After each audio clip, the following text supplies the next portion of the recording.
Bonjour à tous et bienvenue pour la matinale, l'émission quotidienne de CMC Markets qui débute à 10 heures. Je suis Nicolas Chéron, stratégiste pour vous servir et nous sommes aujourd'hui le jeudi 3 novembre 2016. Le titre du jour est Dérapage contrôlé. Vous l'aurez peut-être compris, je parle ici des indices boursiers. Nous avons le Dow Jones qui surfe sur son support. Nous avons le S&P 500 qui s'approche de sa moyenne mobile à 200 séances petit à petit. Nous avons le CAC et le DAX qui sont revenus sur le bas de leur range. Pas exactement sur le CAC qui reste solide au-dessus des 4400 points, mais le DAX lui est revenu sur les 10 330 points. Donc voilà, j'ai appelé cette matinale dérapage contrôlé parce que en début de semaine, mardi, on s'est fait des frayeurs, on a cassé des supports, la volatilité a été exacerbée, on a eu du stress avant les élections et avant la Fed. Hier soir, la Fed a complètement botté en touche concernant la hausse de taux.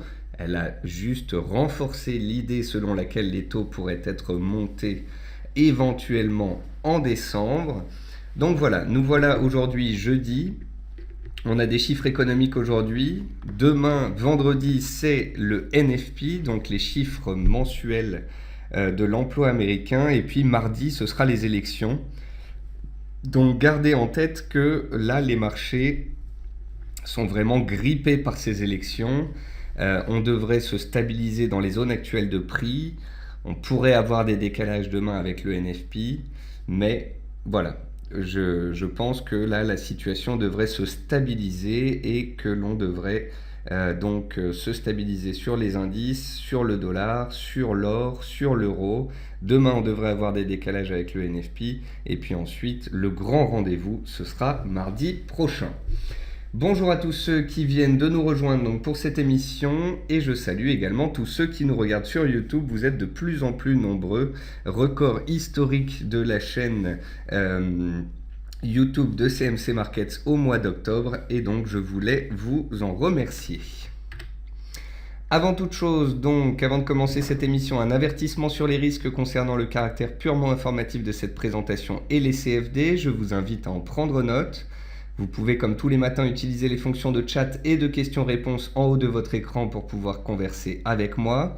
Dans cette émission, on va voir ensemble les dernières actualités marché, macro, actions, les statistiques économiques passées et à venir, une figure graphique reconnue par la plateforme de CMC Markets et bien évidemment, je répondrai à vos éventuelles questions.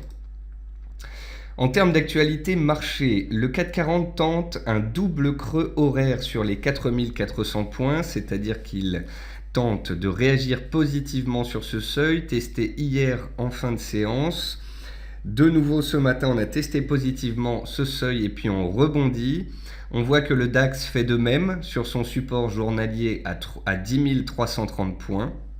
Et donc, on a des indices européens qui, peut-être, enfin, ont trouvé des supports après avoir échoué en fin de semaine dernière sur les hauts de leur range de moyen terme. Concernant le VIX gagne 50% depuis le 25 octobre à 18,62 points. Ça peut paraître important, une hausse du VIX de 50%, mais j'aimerais que vous gardiez à l'esprit que c'est l'effet de base qui fait que cette hausse est si impressionnante. Car le VIX est passé de 13 points à 18 points. Il part de 13 points, c'est un plus bas de 20 ans, 30 ans. Donc forcément, quand on part d'un plus bas, eh bien, la performance paraît impressionnante. Par contre, à long terme, j'ai publié un graphique sur les 3 dernières années sur le VIX en données hebdomadaires ce matin sur mon compte Twitter. Vous pouvez remarquer que le VIX à 20 reste relativement faible. Un VIX qui évolue entre 13, 20, 22, à moyen terme, c'est un peu de stress, mais ça n'a rien d'alarmant et on n'est absolument pas dans un marché de correction et de peur. Donc, quand on regarde le VIX sur les échéances de fin d'année, qu'on n'a que des graphiques de court terme, ça peut paraître impressionnant, mais je voulais que vous gardiez aussi à l'esprit qu'à moyen long terme, un VIX à 18, ça veut dire un peu de stress, mais pas beaucoup de peur. Le dollar index a retracé 50% de sa hausse d'octobre à 97,1 points. Souvenez-vous, entre fin septembre et fin octobre, le dollar index a filé tout droit à cause justement de la probabilité d'une hausse de taux qui augmentait progressivement de 50 à 78% pour le mois de décembre. Le dollar index semble avoir trouvé une zone de soutien hier soir. Et parce que le dollar index a trouvé une potentielle zone de soutien, eh bien l'euro qui travaille la résistance des 1.1120 ne passe pas pour l'instant. C'est une résistance que je vous ai indiquée hier soir pendant l'émission Live Fed. On y a échoué et on y a perdu 30 points. De nouveau ce matin, on a testé cette résistance à 1.1120 et on y a échoué de nouveau. L'or, c'est la même chose. On a touché les 1310$ hier et on a reflué dessous. Concernant le dollar, l'euro et l'or, la journée de demain sera d'importance. Si le NFP demain est très bon, ça renforcera la probabilité d'une hausse de taux en fin d'année. Le dollar pourrait se reprendre, l'euro pourrait alors échouer sous les 1,1120 et l'or sous les 1310$. Par contre, si demain on a une surprise, qu'on a un mauvais NFP et que le dollar part à la baisse, l'euro et l'or pourraient tenter de franchir ces résistances et d'aller chercher les suivantes. Donc, concernant les indices, on semble avoir trouvé des supports. Concernant le dollar, la séance de demain sera d'importance pour valider donc un éventuel support sur la monnaie américaine. En termes d'actualité macroéconomique, la Fed attend désormais quelques preuves de plus pour appuyer le bouton de la hausse des taux, scénario qui se renforce selon elle. La probabilité de hausse de taux a atteint 78% hier soir sur les Fed Funds. Et puis concernant les élections américaines, le Washington Post et ABC ont donné des sondages avec les deux candidats ex aequo à 46%. Enfin aujourd'hui, concernant l'Angleterre, la Haute Cour de justice londonienne va statuer sur le fond dans la capacité ou non du gouvernement à notifier l'article 50 de la Constitution européenne sans l'aval du Parlement britannique. Donc ça, c'est un fait d'importance. Côté entreprise, Air France présente son plan stratégique en comité d'entreprise ce jour. Le titre a gapé à la baisse, mais très rapidement les acheteurs se sont présentés pour revenir à l'équilibre. Et ça, c'est plutôt une bonne chose, d'autant plus que le titre Air France était sous sa résistance moyen-long terme à 5,50. Si on arrive à casser ce seuil, ce serait un signal fort, on le verra dans la partie graphique.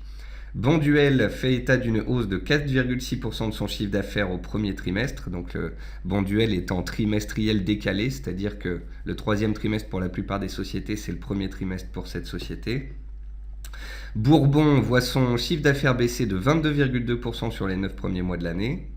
Veolia abaisse ses prévisions et se fait sanctionner. C'était la plus forte baisse du CAC ce matin, à près de moins 5%. Hermès dans le luxe a publié une croissance en hausse de 9,9%. Donc ça montre bien, et on a eu d'autres résultats dans le luxe récemment qui étaient plutôt bons. Et puis Société Générale a publié un résultat net en recul de 2,4% mais supérieur au consensus. Le titre Société Générale aujourd'hui, c'est la plus forte hausse du CAC et elle tire ainsi le secteur bancaire. Vous retrouvez donc dans les hausses du CAC les bancaires, de l'automobile et de l'énergie. Ça veut dire que les sociétés du secteur énergétique qui consolidaient à cause de la baisse du pétrole, eh bien, elles arrivent à se stabiliser. Les bancaires qui étaient en consolidation hier, elles repartent à la hausse aujourd'hui. Et l'automobile est soutenue. Donc, on est bel et bien dans un marché d'appétit pour le risque aujourd'hui. Côté statistiques passées, accélération de la baisse du WTI hier suite à la publication de stocks bien supérieurs aux attentes. On a eu plus 14,4 millions de barils alors qu'on attendait 1,6 million de barils. Et puis ce matin, on a eu l'indice PMI Caixin des services en Chine à 52,4 contre 52 le mois dernier, à son plus haut niveau depuis le mois de juin 2015. Ce jour, à 11h, le taux de chômage en zone euro. À 13h, les taux en Angleterre. À 13h30, les demandes d'allocation chômage aux USA. À 15h, les commandes industrielles et l'ISM non manufacturier aux USA. Et à 15h30, les stocks de gaz naturel. Donc, on risque quand même d'avoir de la volatilité aujourd'hui. Et puis, dans l'outil de reconnaissance de figure chartiste, j'ai choisi ce biseau descendant sur les cours du gaz naturel en données 4 heures. Alors j'ai choisi intentionnellement ce biseau parce qu'il n'est pas parfait. Mais le fait d'avoir regardé ce biseau descendant sur le gaz m'a donné envie de regarder le graphique journalier et m'a permis de me rendre compte que les cours du gaz avaient perdu 20% ces dernières semaines et s'approchaient désormais d'un support majeur. Donc, j'essaie de vous faire comprendre par là que l'outil de reconnaissance de figures graphiques de la plateforme de CMC Markets parfois va détecter des figures qui vont nous intéresser parce qu'elles sont particulièrement propres et donc soit des triangles, soit des biseaux. On attendra les sorties pour éventuellement les mettre à profit. Parfois, on trouve des biseaux qui sont imparfaits, comme le cas présent. Par contre, en regardant ce biseau, en prenant du recul en données journalières, eh bien, je me suis intéressé au cours du gaz. Et donc, parfois, cet outil de reconnaissance de figures graphiques peut être très utile. On va passer sur la plateforme de CMC Markets et regarder les graphiques. Alors, j'ai Damien qui me dit « Bonjour Nicolas, comment interpréter cette hausse assez énorme des stocks de pétrole aux USA ? Ce n'est qu'une donnée, mais est-ce que l'on peut mettre cela en corrélation avec d'autres données économiques ?» Damien, en fait, la donne est plutôt simple sur les cours du pétrole. Les États-Unis produisent beaucoup, l'Iran est à des productions records, la Russie est à des productions records, et on a une croissance mondiale qui est un petit peu atone. Donc quand vous avez des producteurs de pétrole à travers le monde qui ne font qu'augmenter leur production et une consommation qui se stabilise, eh bien vous avez forcément des stocks qui continuent de s'empiler. Donc voilà, les stocks pendant une petite période ces derniers mois avaient commencé à reculer, c'était une bonne chose, ça soutenait les cours du pétrole. Mais si vous regardez l'offre et la demande, ce n'est pas ça qui a régulé, qui a fait bouger les cours du pétrole récemment. Ce sont les spéculations en vue d'un éventuel accord sur un gel de production des pays producteurs. On a eu donc au mois de septembre-octobre des spéculations sur un éventuel accord, puis l'accord ne s'est pas fait et donc les cours sont retombés.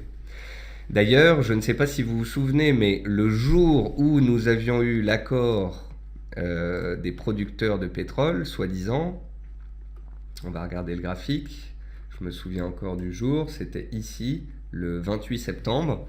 Donc le 28 septembre, on était parti à la hausse, et effectivement, donc après, on avait gagné 10% suite aux spéculations. Mais dès le jour de l'accord, ici, le 28 septembre, si vous retrouvez la matinale du jour en question, vous pourrez m'entendre dire que je doute très fortement de cet accord, qu'un accord entre les pays producteurs n'est que une volonté, un espoir, mais que ça a très peu de chances d'arriver, parce que les pays producteurs ont déjà tenté de se mettre d'accord sur un gel de production, mais jamais ce dernier n'a été effectif. Donc voilà, on est parti à la hausse sur le pétrole, on est revenu à la baisse, mais à moyen terme, rien n'est joué.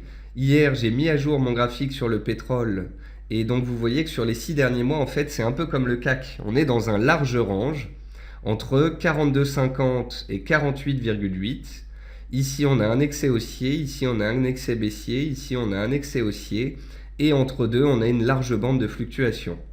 En bas ici, à 42,50, 43 $, on a un beau support horizontal plus la MM200. Et ici, à 48, eh bien, on a un niveau clé qui correspond au plus haut du mois d'août et qu'on a cassé la semaine dernière. Donc voilà le range de moyen terme pour le pétrole. Et tant qu'on sera à l'intérieur de ce range, n'escomptez pas que je vous donne des scénarios de moyen-long terme. Voyons déjà ce qu'il se passera si on revient sur la borne basse ou sur la borne haute. Donc on va revenir sur les indices. Donc, sur les indices, c'est un dérapage contrôlé, qu'on se comprenne bien. On est dans un range depuis 3 mois. On a échoué à la fin novembre sur la borne haute du range et on est donc en train de revenir vers le bas du range. Le bas du range, c'est la zone des 4340 qui a été travaillée à la mi- et à la fin septembre. Et ce sont les 4380, 4400, les plus bas ici du mois d'octobre en séance. Et donc les plus bas que l'on travaille ici depuis 2 séances à l'approche de cette fameuse moyenne mobile à 200 jours. Donc voilà, pour moi cette baisse, c'est un dérapage contrôlé, c'est un ajustement des marchés au risque Trump. Les sondages ont montré que Trump n'était pas si loin que cela qu'Hillary dans les sondages. Ça a fait peur aux opérateurs. Les opérateurs ont donc pris des bénéfices sur le dollar, pris des bénéfices sur les indices, et on est passé des hauts de range aux bas de range.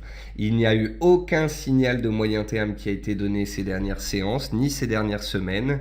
Je pense pour ce faire qu'il faudra attendre le résultat des élections.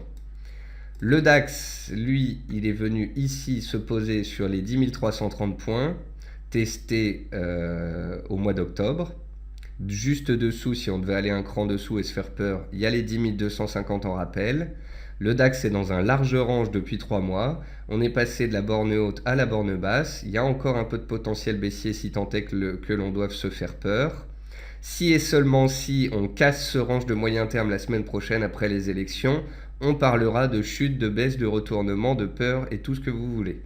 En attendant, à court terme, dérapage contrôlé de la borne haute à la borne basse pour attendre les élections sur une zone de soutien potentiel. Les indices européens ont bien évidemment donc baissé à cause de la pression qu'il y a sur les indices américains. Voici le S&P 500. Le S&P 500 hier donc a fait un nouveau plus bas sous les 2100 points. Là, il est à 2095 points et vous voyez qu'il approche de son bas de canal baissier et de sa moyenne mobile à 200 séances. Donc ici aussi, tout comme sur le CAC, il reste 1% de baisse si tant est que l'on doive aller se faire peur et venir chercher la borne basse de ce canal. Si on vient chercher la borne basse de ce canal, a priori, le DAX pourrait aller chercher les 10 250 et le CAC, la MM200 à 4380. Si au contraire, on arrive à tenir la zone actuelle et à repartir vers les résistances, eh bien, on aurait potentiellement un point bas derrière nous. Mais il est un peu trop tôt pour le dire, puisqu'on est aujourd'hui jeudi, qu'on a plein de statistiques cet après-midi et que demain, on a le NFP. Donc voilà, je reste patient, on est dans une tendance corrective baissière aux États-Unis en attendant les élections qui seront dans seulement 3 séances. Et puis pour finir, le Dow Jones, et vous voyez que le Dow Jones, il est toujours dans son range depuis 2 mois. Il n'a pas cassé ses plus bas du mois de septembre. Il est en train de tester ses plus bas du mois d'octobre. Il baisse progressivement. Il s'est ajusté au risque de l'élection. Mais on ne peut pas parler de peur et de fort risque sur les indices tant que le Dow Jones arrive à tenir la borne basse de son range. Et puis concernant le VIX, donc, on est d'accord. Il est passé ici de 14,5 à 18,90, donc il s'est fortement apprécié, mais si vous devez prendre le VIX à long terme sur plusieurs mois, d'ailleurs je vais vous le montrer, eh bien ce n'est pas la même chose. Voici un graphique du VIX sur les 3 dernières années. Donc vous voyez en 2014, début 2015, à la mi-2015, début 2016, cet été, à chaque fois qu'on a eu des pics de volatilité, des pics de baisse sur indice, excusez-moi, eh bien on a le VIX qui se tend. Or, le VIX actuellement, il est là, il n'est même pas à 25, il n'est même pas à 30 et encore moins à 50. Donc que le VIX est décollé de ses plus bas et qu'il ait pris 50%, d'accord, mais on n'est pas non plus sur des niveaux de stress qu'on avait atteints dans les replis ou les corrections auxquelles on a assisté depuis 1 an et demi. Donc, sachons prendre du recul. Ensuite, concernant le marché action. Alors, tout à l'heure... Alors, Marie me dit « Bonjour Nicolas, vos moyennes mobiles sont-elles arithmétiques ou exponentielles ?» Marie, mes moyennes mobiles sont arithmétiques. J'utilise généralement les moyennes mobiles à 20, 50 et 100, voire 200 selon les actifs. Et parfois, uniquement, je vais choisir des moyennes mobiles exponentielles parce qu'elles collent mieux au cours. Alors, tout à l'heure, j'avais une question concernant une action... Non, c'était une question concernant le NZD4, donc pas de question concernant les actions. Alors sur les actions, moi, celle que je voulais surtout vous montrer, c'était Genfit. Genfit, si vous allez sur le site de CMC Markets dans la rubrique Actualité Analyse, vous voyez que j'ai écrit une analyse ici dessus le 27 octobre. Ça s'appelle point bas sur Genfit, point d'interrogation. Donc Genfit, en fait, le constat, c'est que vous pouvez tracer une oblique baissière qui passe par tous les plus bas depuis 1 an et demi. Ça passe par les plus bas de mars 2015, ça passe par les plus bas de janvier 2016 et ça passe par les cours actuels. Donc j'avais écrit une analyse sur Genfit la semaine dernière pour expliquer que le titre avait beaucoup baissé, qu'il était revenu sur les 17 euros, que c'était une zone clé, qu'on allait peut-être y réagir et que si on y réagissait, on aurait peut-être un point bas. Eh bien, le point très positif sur ce titre, c'est que hier, alors que les indices flanchaient, elle a réussi à reprendre 5% en séance et à clôturer à plus 3. Et ce matin, on a eu un gap haussier, on a clôturé le gap et on est en train de partir à la hausse. Donc là, on a un superbe décalage, une réaction sur support, une cassure de résistance et une confirmation haussière en cours. Donc concernant mon analyse, je vous invite à la relire si vous ne l'avez pas fait. Et en tous les cas, il semblerait bien qu'un scénario de retournement soit en train de se mettre en place. Ici, on a les 18 euros qui ont été très travaillés. Si on bloque dessous, on pourrait latéraliser. Mais si ça passe, on pourrait très rapidement remonter vers les 19,3 et au-dessus des 19,3 vers les 21, voire les 23 euros. Donc, il y a quand même un beau potentiel haussier si tant est que le point bas doive se confirmer. Ensuite, dans les baisses qu'on retrouve Veolia qui perd 5% suite à ses résultats, qui revient sur ses plus bas annuels du Brexit, donc ici dans la zone des 18 euros. Il faudra absolument que ce support tienne pour que les acheteurs puissent tenter de défendre le titre. Ubisoft, elle est en correction depuis 2-3 mois. Elle est en train de revenir par contre vers une zone très intéressante, vers les 28 euros. Donc si vous voyez Ubisoft qui touche 28 euros dans les séances à venir, n'hésitez pas à me faire signe. Je ferai très certainement une analyse sur ce titre, qui est une très belle valeur, un très beau business model, une belle réussite. En plus, il y a un intérêt spéculatif sur Ubisoft.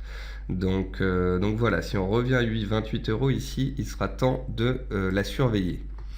Bourbon, elle baisse parce qu'il y a eu la publication des résultats. Il faut dire que le titre s'était quand même bien repris ces derniers temps. STM, elle consolide enfin après sa très forte hausse. Récemment, à la publication de ses résultats, elle a pris 20% en l'espace de 3 séances. Donc il est légitime que les opérateurs prennent des bénéfices.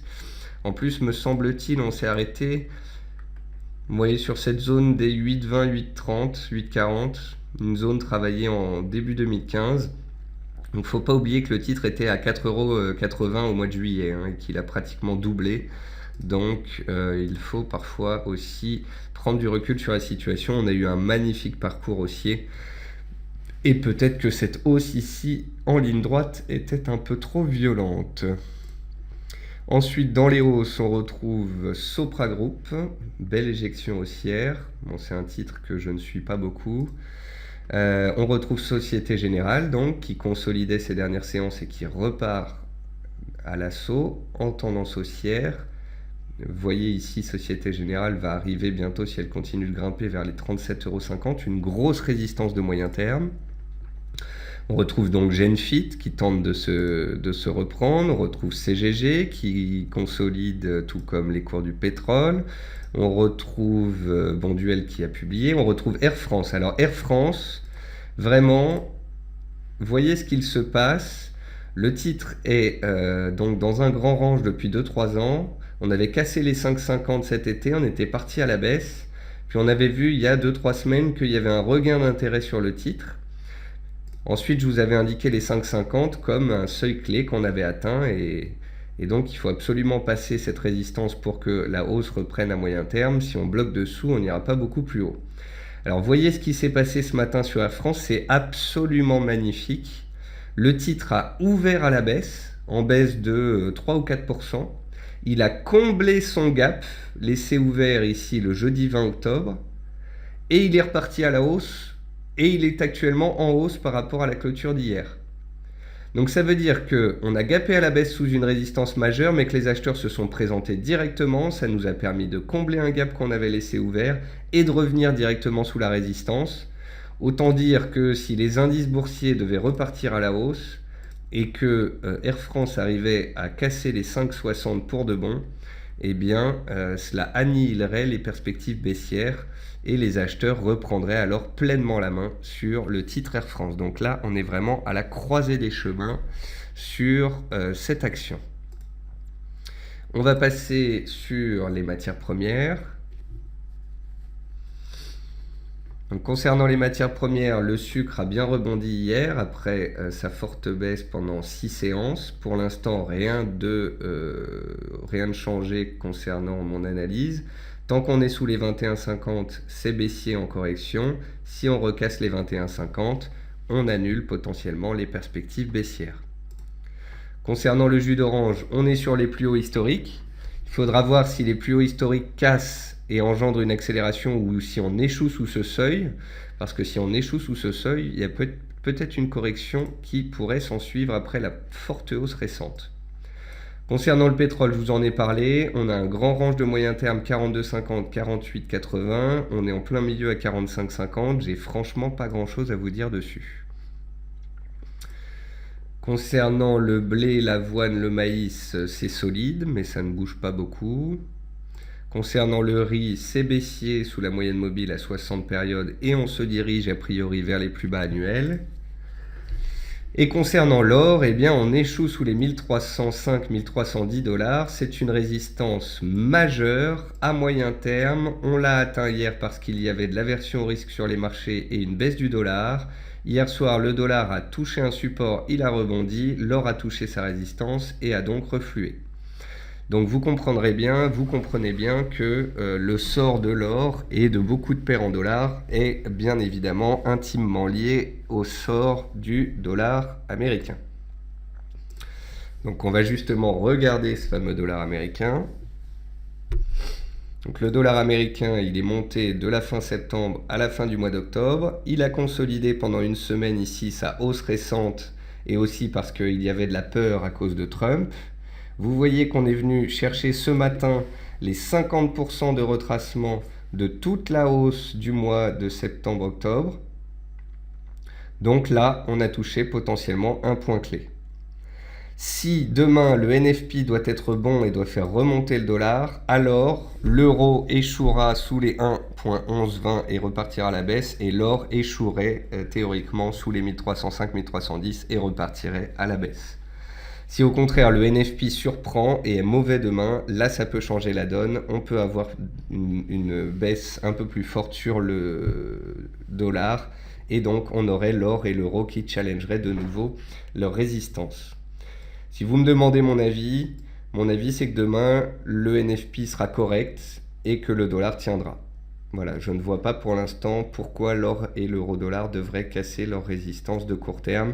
L'or et l'euro étaient dans des tendances baissières. On a eu des rebonds techniques depuis une semaine. On est sous des résistances clés. Il n'est pas dit que ces résistances passent. Donc voici l'euro-dollar. Donc l'euro-dollar, on est dans un canal baissier depuis les 4-5 derniers mois. On a donc fait un beau rebond, cassé les 1,0950, c'était vendredi. Lundi, on a pris appui dessus, on est parti à la hausse. Hier, je vous ai indiqué les 1,1120, donc on était pile à 1,1110, 1,1120 au moment de la Fed hier soir. Je vous ai indiqué la résistance, on a perdu 30 points dessous. On est revenu chercher la résistance ce matin, on repère 30 points dessous.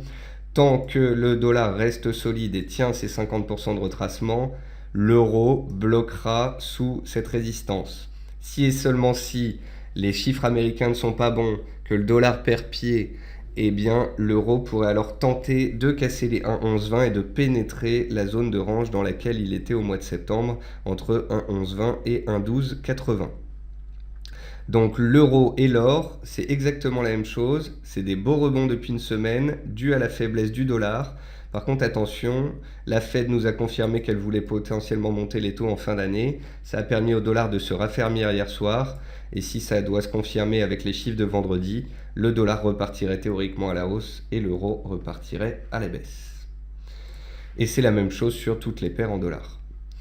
Et je vais regarder le NZD-CAD pour finir. Donc le NZD-CAD, on me parle d'une possible ETEI. Alors, E-T-E-I, donc une épaule, tête, épaule inversée. Alors Jean-Jacques, ce que l'on peut dire sur le NZD4, c'est que c'est une tendance haussière forte, d'accord? 2008, 2009, 2010, 2011, 2012, 13, 14, 15, c'est une tendance haussière extrêmement forte. Là, 2014, 15, 16, on est en consolidation depuis 2 ans et demi. Et vous voyez que depuis ces dernières semaines, on a le NZD4 qui casse ses plus hauts annuels et ses plus hauts peut-être même historiques. C'est une tendance haussière. Une ETEI, ça apparaît généralement en fin de tendance baissière. Donc c'est là où j'aime pas, j'ai pas envie de vous dire que c'est une ETEI. Il y a l'esprit d'une ETEI, ça veut dire une épaule, une tête plus basse, une autre épaule et une remontée, une cassure de la ligne de cou. Donc on peut, comment dire, réfléchir comme pour une ETEI. Et on peut partir du principe que tant qu'on est au-dessus ici de la zone de la ligne de cou, c'est haussier. Mais je préfère vous dire simplement qu'on est dans une tendance haussière de long terme, dans une tendance haussière moyen terme, dans une tendance haussière de court terme. Tant qu'on est au-dessus des 0,95, 95, 50, on est au-dessus d'une résistance de long terme qu'on vient de casser et on peut continuer de monter. De là à parler d'une ETEI avec un potentiel haussier de plus de 1000 points, j'ai un peu plus de mal. Voilà, donc j'espère que vous le comprendrez. Pour moi, les ETEI sont quand même des figures de retournement. Pedro me dit, l'euro-dollar peut-il remonter à 1,1130 au cours de ce jour? Bien sûr, Pedro, bien sûr. L'euro, si cet après-midi les chiffres sont mauvais aux États-Unis, ça peut faire baisser le dollar. Et l'euro pourrait donc prendre appui sur les indices 80-90 qu'il travaillait hier et tenter de repartir et d'aller faire un nouveau plus haut à 1,1130, à 1,1140 ou à 1,1150. C'est une possibilité. Après, permettez-moi juste d'être factuel. Pour moi, l'euro a touché une résistance majeure hier à 1,1120 et l'a retesté ce matin à 1,1120 et ça ne passe pas pour le moment. Donc, il y a aussi une forte probabilité que le point haut, si tant est que cela doive être un point haut, soit derrière nous. Si cet après-midi les chiffres US sont bons, que le dollar monte, l'euro-dollar rebaissera et on ne retournera pas à 1,1130. Donc je ne sais pas pourquoi vous voulez les 1,1130. Peut-être que vous y avez mis un ordre de vente. Si c'était le cas, c'était un bon raisonnement, hein. Vous avez mis un ordre de vente juste au-dessus d'une résistance. Donc si on avait fait une petite mèche haute à 1,1130, eh bien vous auriez pu être fait à un bon prix. On n'y a pas été, c'est pas grave. Si par contre vous étiez à l'achat et que vous aviez un objectif à 1,1130, essayez d'affiner vos ordres de sortie parfois, parce que ici à 1,1120, on avait quand même un superbe seuil très propre travaillé à la fin du mois d'août et au mois de septembre. Donc la résistance, c'est bien 1,1120 et pas 1,1130. Je vous l'ai indiqué hier matin, hier soir et encore ce matin sur Twitter. Voilà. Alors Georges me dit, le 0 et le 100% ne devrait-il pas être dans l'autre sens sur le FIBO? Vous me parlez très certainement du dollar index. Ce qui compte dans votre Fibonacci, effectivement, vous avez complètement raison. Non, c'est le point de départ est à 100%. Oui, en fait, vous pouvez le mettre dans le sens que vous voulez. Après, ça dépend si vous en sortez dans votre tête, hein. Mais dans ce sens-là, j'ai bien donc un mouvement haussier de 100% et j'ai bien mes retracements. Donc non, ça me semble bon. C'est bon d'ailleurs. On a un mouvement haussier, on met les retracements de Fibonacci et on a donc les 23,6, les 38,2, les 50 et les 61,8 qui sont les 4 retracements les plus importants. Donc voilà, jusqu'à preuve du contraire, les indices ont touché des supports, le dollar a touché un support et donc il se pourrait que les indices, les bancaires et les pétrolières tentent de rebondir et que les paires en dollars et l'or refluent sous les résistances, et ce tant que le dollar sera fort. Faisons attention, on a encore des chiffres cet après-midi, on a encore des chiffres demain, le NFP, on verra si au final le dollar se reprend et les indices rebondissent. Pour l'instant, c'est ce que nous montre le marché, c'est ce que j'entrevois, attendons des confirmations. Alors Frédéric, vous me demandez le maïs, le riz, le sucre. Alors le maïs, on va voir ça tout de suite. Alors le sucre, j'en ai parlé. On est en tendance baissière. On a rebondi hier. La résistance est à 1,2150. Tant qu'on est sous les 21,50, c'est baissier. Si on repasse 21,50, on annihile le signal baissier. Le riz, j'en ai parlé, c'est baissier sous la MM60 avec les plus bas annuels en objectif théorique. Quant au maïs, tout comme l'avoine et tout comme le blé, il se stabilise. Le maïs, il s'est stabilisé à plat, il est dans un range. Il faudra absolument qu'il tienne ce range pour pouvoir aller plus haut. Si on casse la borne basse de ce range, c'est qu'on casse le plus bas récent et donc que c'est la fin potentielle du rebond technique qu'on a commencé à la fin du mois d'août. Voilà, sur ce, c'est la fin de cette émission. J'espère qu'on a bien défriché le marché, que vous avez compris donc ce qu'il s'est passé ces derniers jours, pourquoi, comment, où est-ce qu'on se trouve sur les cours actuels, les données d'importance à suivre cet après-midi et demain. Et en tous les cas, voilà, pour moi, c'était vraiment un dérapage contrôlé du dollar et des indices. On a consolidé, on est revenu sur des zones clés, les indices rebondissent, le pétrole se stabilise. Le VIX n'est pas si haut que ça, le dollar a touché un support hier, et si les chiffres économiques américains devaient être bons dans les 48 heures à venir, eh bien l'or et l'euro pourraient refluer sous leur résistance journalière que l'on a détectée ensemble au préalable à 1,1120 et à 1305-1310. Voilà, sur ce, je vous souhaite à tous un très bon appétit, un bon trading, et puis j'espère vous retrouver cet après-midi à 15h45 pour le quart d'heure US. Bon appétit à tous. Au revoir.